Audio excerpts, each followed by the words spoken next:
Hey everyone, welcome to सरकारी art once again. तो इस वीडियो में जो है मैं आप सभी के साथ एक इम्पॉर्टेंट अपडेट शेयर करने वाला हूं जो कि नीट यूजी 2023 के रजिस्ट्रेशन प्रोसेस से रिलेटेड है। तो देखो, इस बार के एप्लीकेशन फॉर्म में जो है काफ़ी ज़्यादा चेंजेस आए हैं। इन्फॉर्मेशन बुलेटिन में बहुत ज़्यादा जो चीज़ें हैं उनको बदल दिया गया है इस साल के लिए। ठीक है, तो जिस तरीके से चीज़ें अभी पिछले साल तक चल रही थी, तो इस साल काफ़ी कुछ चेंज देखने को यहाँ पर मिला है। ठीक है, तो यहाँ पर जो मैं बात कर रहा हूँ वो बात करूँगा मैं आपके कैटेगरी सर्टिफिकेट से रिलेटेड। बहुत ज़्यादा इंपॉर्टेंट अपडेट है। तो जो भी अगर कोई कैटेगरी को बिलोंग करता है, चाहे आप ईडब्ल्यूएस से हैं, चाहे आप ओबीसी से हैं, एससी से हैं या फिर एसटी कैटेगरी से हैं, तो प्लीज़ इस वीडियो को पूरा एंड तक देख लेना अपना रजिस्ट्रेशन प्रोसेस कंप्लीट करने से पहले। ठीक है, और मैं आप सभी से ये बोल रहा हूँ कि अपना रजिस्ट्रेशन जो है उसको करने में जल्दबाजी मत करो। अभी 3-4 दिन वेट करो। मैं सारी इन्फॉर्मेशन जब अपलोड कर दूंगा उसके बाद ही आप अपना एप्लीकेशन फॉर्म जो वो फिल करना है। ठीक है, ताकि फ्यूचर में आपको कोई भी प्रॉब्लम ना हो, क्योंकि बहुत सारे जो रूल्स हैं वो यहाँ पर चेंज कर दिए गए हैं स्टूडेंट्स के लिए, तो उनको समझना जो काफ़ी ज़्यादा ज़रूरी है। तो इस वीडियो में जो हम लोग डिस्कशन करेंगे वो आपके कैटेगरी सर्टिफिकेट से रिलेटेड रहने वाला है, क्योंकि बहुत सारे कैंडिडेट्स को नहीं पता कि आपका जो सर्टिफिकेट है वो इस बार सेंट्रल वाला ही अपलोड होगा। ठीक है, लास्ट ईयर क्या हुआ था कि ईडब्ल्यूएस और ओबीसी के केस में ऐसा रूल बनाया गया था, लेकिन इस साल जो ये रूल है ये एससी और एसटी कैटेगरी के कैंडिडेट्स के लिए भी बना दिया गया है। यानी कि अब आपके लिए जो कैटेगरी का रिजर्वेशन जो मतलब बेनिफिट होगा उसको लेना आपके लिए और ज़्यादा टिपिकल कर दिया गया है। ठीक है, तो अभी देखो, जब आप इन्फॉर्मेशन बुलेटिन को डाउनलोड करोगे, ठीक है, तो उसमें जब आप पेज नंबर 26 में जाओगे, बाकी मैंने एनटीए के हेल्पलाइन नंबर जो है इनका, नीट का जो एनटी नीट का हेल्पलाइन नंबर है उस पर भी मैंने कॉल करके सब कुछ कंफर्म कर लिया है, और तभी जो है मैं आपको इन्फॉर्मेशन प्रोवाइड कर रहा हूँ। ठीक है, बाकी एप्लीकेशन फॉर्म कैसे फिल करना है उसका प्रोसेस मैंने बता रखा है एक वीडियो में, उसका लिंक आपको कमेंट सेक्शन में मिल जाएगा। लेकिन अभी जो है वेट करो 3-4 दिन, जब तक मैं सारी इन्फॉर्मेशन अपलोड ना कर दूँ। प्लीज़ कोई भी एप्लीकेशन फॉर्म फिल ना करे। ठीक है, तो यहाँ पर आप देख सकते हो पेज नंबर 26 पे चलते हैं हम लोग। ठीक है, तो ये देख सकते हो, reservation policy for admission to MBBS and BDS course, ये यहाँ पर लिखा है। ये रिजर्वेशन क्राइटेरिया लिखा है कि ईडब्ल्यूएस के लिए 10% है, ओबीसी के लिए 27% है। ठीक है, और बाकी एससी कैटेगरी के लिए 15% है, एसटी कैटेगरी के लिए 7.5% है, और पीडब्ल्यूडी कैंडिडेट्स के लिए 5% रिजर्वेशन यहाँ पर रखा गया। अब यहाँ पर देखो, जो इन्होंने इन्फॉर्मेशन दी है कैटेगरी सर्टिफिकेट से रिलेटेड, वन बाय वन हम लोग एक एक कैटेगरी को डिस्कस करते हैं। ठीक है, तो पहले तो एक चीज़ समझ लो, जिसकी जनरल कैटेगरी है उनको कोई भी टेंशन नहीं लेनी है इस कैटेगरी सर्टिफिकेट से रिलेटेड। जनरल कैटेगरी का कोई भी सर्टिफिकेट नहीं होता, लेकिन हाँ, अगर आप जनरल में आते हो, आपकी जो कैटेगरी ईडब्ल्यूएस है उसमें, ठीक है, तो आपको जो सर्टिफिकेट देना पड़ेगा। तो अब ईडब्ल्यूएस कैटेगरी की अगर हम बात करें, जिसका मतलब होता है इकोनॉमिकली वीकर सेक्शन। ठीक है, तो अगर आपको नहीं पता इसके बारे में तो यूट्यूब पे कहीं पर भी सर्च कर लेना कि ईडब्ल्यूएस क्या होता है, कौन इसके लिए एलिजिबल है। तो बेसिकली इस कैटेगरी के लिए वो कैंडिडेट्स एलिजिबल होते हैं जो जनरल कैटेगरी को बिलोंग करते हैं पहले से, लेकिन उनके जो पेरेंट्स की एनुअल इनकम है वो 8 लाख रुपीज़ से कम है, और साथ ही साथ कुछ प्रॉपर्टी का भी होता है कि आपका जो लैंड है, मतलब आपके पेरेंट्स के नाम पर जो प्रॉपर्टी है उसका एरिया इतना होना चाहिए, उससे कम होना चाहिए। ठीक है, तो वो सभी रूल्स रेगुलेशन एक बार चेक कर लेना। इनकेस अगर आप जनरल कैटेगरी से बिलोंग करते हो और आपके पेरेंट्स की एनुअल इनकम 8 लाख रुपीज़ से कम है, तो आप प्लीज़ ये चेक कर लेना कि क्या आप ईडब्ल्यूएस के लिए एलिजिबल हो। तो अगर हो तो आप उसका रिजर्वेशन का बेनिफिट ज़रूर लो। ठीक है ना, तो ये चीज़ आप अच्छे से समझो, इसको ऐसे ही खाली मत छोड़ना। ठीक है, तो अब जिसको पहले से पता है कि ईडब्ल्यूएस में आते हैं वो लोग, तो उनके सर्टिफिकेट का रूल क्या है। तो पहली चीज़ तो ये है कि आपका जो सर्टिफिकेट है, तीनों ही कैटेगरी के लिए मैं बता रहा हूँ सेम ही रूल है। तीन ही मतलब 4 कैटेगरी, चाहे वो ईडब्ल्यूएस हो, चाहे वो ओबीसी हो, चाहे वो एससी कैटेगरी हो या फिर एसटी कैटेगरी हो, चारों ही कैटेगरी में पहला रूल तो ये है कि आपका जो सर्टिफिकेट है वो सेंट्रल गवर्नमेंट के फॉर्मेट में होना चाहिए। ठीक है, लास्ट ईयर क्या था, 2022 का जो नीट का एप्लीकेशन फॉर्म रिलीज हुआ था, उसमें सिर्फ ये बोला गया था कि जो ईडब्ल्यूएस और ओबीसी कैटेगरी के कैंडिडेट्स हैं, सिर्फ उनको सेंट्रल गवर्नमेंट के फॉर्मेट में अपना सर्टिफिकेट देना होगा। बाकी एससी एसटी कैटेगरी का जो सर्टिफिकेट है वो स्टेट वाला भी चल जाएगा, कोई दिक्कत नहीं आएगी। लेकिन यहां पर आप देखो, ईडब्ल्यूएस में आप देख सकते हो ये सेंट्रल गवर्नमेंट में रहेगा। दूसरी चीज ये है कि इन चारों ही कैटेगरी का जो सर्टिफिकेट है वो 1 अप्रैल 2022 या फिर उसके बाद का ही इशू होना चाहिए। ठीक है, तो ये यहां पर आप देख सकते हो ईडब्ल्यूएस वाला जो सेक्शन है 6.2.1 पैराग्राफ। ठीक है, इसमें आप 4th लाइन में देखोगे तो ये लिखा हुआ है इशूड ऑन और after 1 April 2022 at the time of online registration.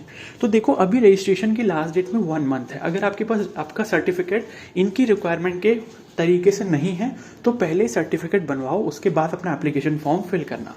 ठीक है। लेकिन फिर भी आपको ऐसा लगता है कि आप सर्टिफिकेट अभी नहीं बनवा पाओगे, या आपने अप्लाई कर दिया या वो लेट हो रहा है, और आपकी जो एप्लीकेशन फॉर्म की लास्ट डेट है, जो डेडलाइन है 6 अप्रैल, वो पास आ रही होगी, ठीक है। तो उस केस में आप क्या कर सकते हो, आप एप्लीकेशन फॉर्म फिल कर सकते हो, कैटेगरी भी सिलेक्ट कर सकते हो, लेकिन अगर आपका सर्टिफिकेट उस टाइम तक नहीं आया होगा, अगर आपने री इशू करवा रखा है या नया बनवाया है, तो अगर वो नहीं आया होगा तो उसकी जगह पे कैटेगरी सर्टिफिकेट जहां पर अपलोड करना है, उसकी जगह पे आपको एक डिक्लेरेशन सर्टिफिकेट अपलोड करना होगा, ठीक है। अब देखो बहुत सारे कैंडिडेट्स होंगे, उन्होंने जल्दबाजी में फॉर्म भी फिल कर दिया होगा, अपना पुराना वाला सर्टिफिकेट भी वहां पर अपलोड कर दिया होगा, ठीक है। और ये सबसे बड़ी गलती है कि आप लोग जो इन्फॉर्मेशन बुलेटिन को अच्छे से पढ़ते नहीं हो। क्लियर है? तो क्या है, अभी इंतजार करो। अब मुझे पता है एससी और एसटी कैटेगरी का बहुत ही, मतलब आप ये मान सकते हो कि लेस देन 5% ऐसे कैंडिडेट्स होंगे जिनका सेंट्रल गवर्नमेंट के फॉर्मेट में इशू हो रखा होगा, बाकी सबका स्टेट का है, क्योंकि अभी तक इसकी नीड ही नहीं हुई थी किसी को, ठीक है। तो एससी एसटी के जितने भी कैंडिडेट्स हैं, उनका पहला काम तो ये है कि आपको जो सर्टिफिकेट बनाना है वो सेंट्रल फॉर्मेट में बनाना होगा। अब वो कैसे बनाना होगा, उस पर मैं जल्दी वीडियो अपलोड करूंगा, पूरा प्रोसेस बताऊंगा कि कहाँ जाना होगा, कैसे होगा, वो सब पर मैं आपको डिस्कशन करके बता दूंगा, ठीक है। तो पहली चीज तो ये समझ लो कि आपका जो सर्टिफिकेट है वो 1 अप्रैल 2022 या फिर उसके बाद का ही इशू होना चाहिए। उससे पहले का है तो वो नहीं चलेगा, और उससे पहले का है तो आप उसको दोबारा से री इशू करवाओगे, ठीक है। और चारों ही कैटेगरी में, चाहे वो ईडब्ल्यूएस हो, चाहे वो ओबीसी हो, चाहे वो एससी कैटेगरी हो या फिर एसटी कैटेगरी हो, चारों ही केसेस में आपका सेंट्रल गवर्नमेंट के फॉर्मेट में आपका जो सर्टिफिकेट है वो इशू होना चाहिए। ईडब्ल्यूएस और ओबीसी वालों को पहले से ये पता है, नहीं पता है तो उनके लिए ऑलरेडी मैंने एक वीडियो बनाई थी, ठीक है, ईडब्ल्यूएस और ओबीसी वालों के लिए। लेकिन उस टाइम पे जब मैंने वो वीडियो बनाई थी तब ये वाला रूल नहीं था, ठीक है, नीट के एग्जाम से पहले बनाई थी, तो एक बार उसको भी चेकआउट कर लेना, उसमें भी मैंने बहुत अच्छी खासी इन्फॉर्मेशन डाली है इस कैटेगरी सर्टिफिकेट से रिलेटेड, ठीक है। एससी एसटी वालों के लिए नहीं है वो सिर्फ ओबीसी और ईडब्ल्यूएस के लिए, ठीक है, क्योंकि मैंने उसमें यही बोला था कि एससी एसटी वालों को स्टेट का चल जाता है, लेकिन अब जो न्यू रूल आ गया है, न्यू पॉलिसी जो आई है, उसके अकॉर्डिंग एससी एसटी का भी स्टेट वाला सर्टिफिकेट नहीं चलेगा, वो अब कैंसिल हो जाएगा अगर आप उसमें उसको नीट के फॉर्म में अप्लाई करोगे, ठीक है। तो ये चीज समझ आ गई। तो तीनों ही पैराग्राफ में पढ़ोगे तो डेट यहाँ पर 1 अप्रैल 2022 मेंशन की है।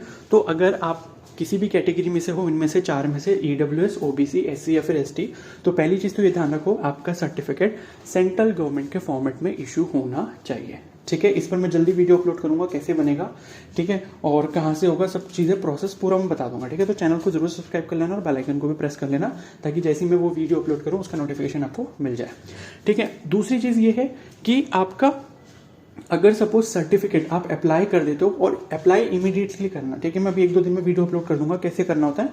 उसके बाद आप अपना तुरंत जो है अप्लाई कर दो सर्टिफिकेट, ठीक है। और अभी फॉर्म बिल्कुल मत भरो, अप्लाई कर दो सर्टिफिकेट के लिए, जिसका है पहले से, जिसका 1 अप्रैल 2022 के बाद का है और सेंट्रल फॉर्मेट में, वो फॉर्म फिल कर सकता है, ठीक है, उसे कोई प्रॉब्लम नहीं है।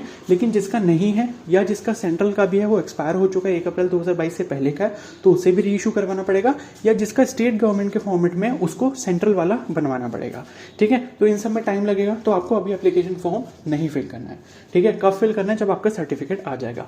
अब 6 अप्रैल इसकी लास्ट डेट है, तो आप ये सोच के चलो, अगर 25 मार्च तक आपका सर्टिफिकेट बनकर आ जाता है, ठीक है, 25, क्योंकि मैक्स टू मैक्स जो है 15 दिन लगते हैं, और आज जो है अभी मतलब आप ये मान के चलो कि 10 तारीख तक भी अगर आप अप्लाई कर देते हो तो मैक्स टू मैक्स 25 तक आ जाएगा, ठीक है। 25-26 तक भी अगर आ जाता है तो आप एप्लीकेशन फॉर्म उसको लगाकर फिल कर लेना, मतलब कैटेगरी सर्टिफिकेट जो आ जाएगा आपका बनके, उसे अपलोड कर देना, ठीक है।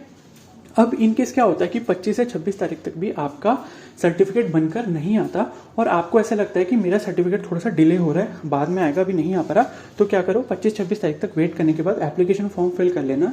लेकिन जो आपका वो होगा, क्या बोलते हैं, अपलोड सर्टिफिकेट वाला जो ऑप्शन आएगा, जहाँ पे सर्टिफिकेट अपलोड करना होगा, वहाँ पे आपको डिक्लेरेशन अपलोड करना होगा, ठीक है। वो डिक्लेरेशन बेसिकली क्या है, मैं आपको दिखाता हूँ।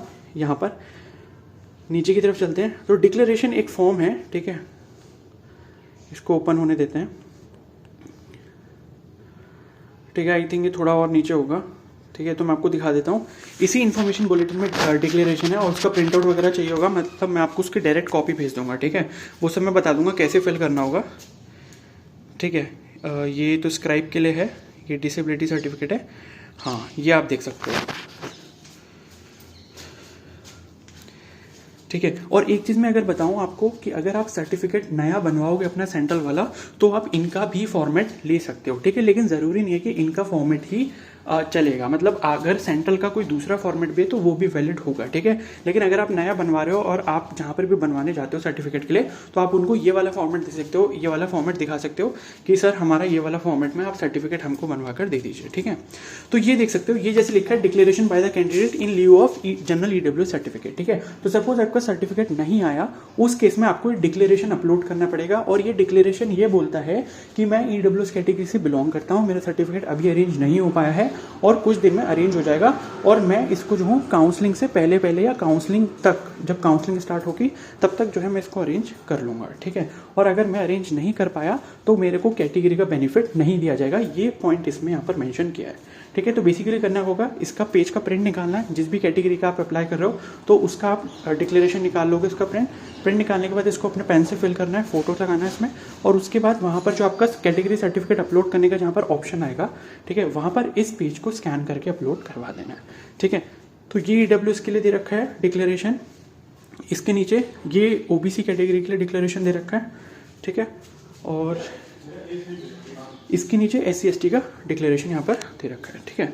तो इस तरीके से आपका पूरा प्रोसेस रहने वाला है। बाकी मैं इस पर और वीडियोस अपलोड कर दूंगा ताकि आपको पूरी इन्फॉर्मेशन अच्छे से मिल जाए। बाकी इंस्टाग्राम का लिंक मैंने कमेंट सेक्शन में पिन किया है, इनकेस आपका कोई डाउट है तो आप मुझे वहाँ पर भी कॉन्टैक्ट कर सकते हो, ठीक है। तो अगर ये वीडियो थोड़ी सी भी हेल्पफुल लगी तो प्लीज़ को जरूर लाइक कर देना, और अभी एप्लीकेशन फॉर्म फिल मत करो जब तक आपको इसकी सारी इन्फॉर्मेशन नहीं मिल जाती, ठीक है। तो मैं टाइम टू टाइम सभी इन्फॉर्मेशन इसकी जल्दी से अपलोड कर दूंगा, ओके। तो इस वीडियो को हम लोग यहीं पर एंड करते हैं। अगर ये वीडियो हेल्पफुल लगी तो प्लीज़ को जरूर लाइक कर देना, चैनल पर नए हो तो जरूर सब्सक्राइब कर लो और बेल आइकन को प्रेस कर लो, ओके। So thank you.